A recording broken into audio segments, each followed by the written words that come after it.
Иш Бөтен Россия конференциясы һәм моннан тыш әле тагын бер халыкара конференция узачак шушы форум кысаларында. Татар әдәбияты белеме һәм аны үстерү проблемалары бүгенге көндә төрле халыкларның әдәбиятлары өлкәсендә шактый гына мәсьәләләр бар һәм алга таба әлеге юнәлештә бергә эшләү максатыннан чыгып, юлларны билгеләү максатыннан чыгып, әлеге конференция оештырыла. Калган конференцияларыбыз алар нигездә тел белән туган телләрне саклау һәм үстерү проблематикасы белән бәйле. Рәдәп әфәнде, менә Татарстанда туган телләрне һәм әдәбиятларны саклау өлкәсендә нинди проблемалар бар дип уйлыйсыз? Һәм бу проблемаларны чишү өчен нәрсәләр эшләргә була, нинди юллары бар?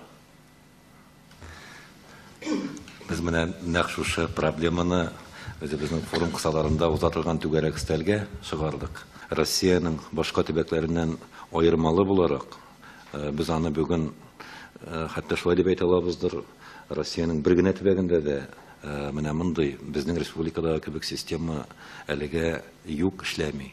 Ягъни балалар бакчаларыннан алып, югары уку йортларына хәтле балаларга, студентларга туган телләрен, татар телен аерым алганда өйрәнү өчен мөмкинлекләр, шартлар тудыру.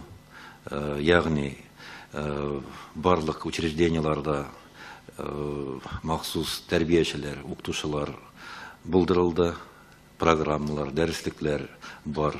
Икенче мәсьәлә, инде хәзер сезнең сорауга якынрак килсәк, ни дәрәҗәдә, ни күләмдә һәм ничек итеп сыйфатлы башкарыла бу эш һәм без нинди нәтиҗәләргә ирешәбез. Монсы әлбәттә бүгенге көндә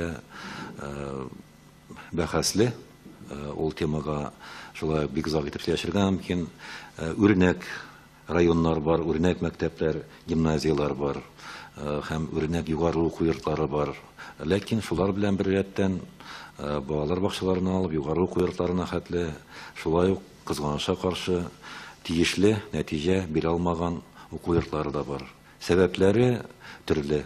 Без инде якынча күз алдына китерәбез. Әлбәттә, бүгенге көндә ихтыяҗның тиешле дәрәҗәдә булмавы, миңа калса, төп проблема, төп мәсьәлә бүгенге көндә шушында. Кызганычка каршы инде 90-нчы еллар башы, 90-нчы еллар ахыры белән чагыштырсак, без ул елларны барыбыз да хәтерлибез, нинди күтәрелеш кичергән идек һәм безнең нинди законнарыбыз һәм норматив актларыбыз бар иде. Ләкин 2000-нче елларда әлеге норматив документлар, законнарга шактый гына төзәтмәләр керде, үзгәрешләр керде. Дәүләт хезмәте турында да без 90-нчы елларда бик күп сөйләгән идек һәм дәүләт хезмәтенә килгән һәрбер кеше ул инде республиканың дәүләт телләрен камил белергә тиеш дип сөйләшкән идек. Ләкин кызганычка каршы, менә бу 2000-нче еллардагы норматив документларга үзгәреш кертү чорында без инде үзебезнең ул җиңүләребезне югалтып дип әйтергә дә мөмкиндер.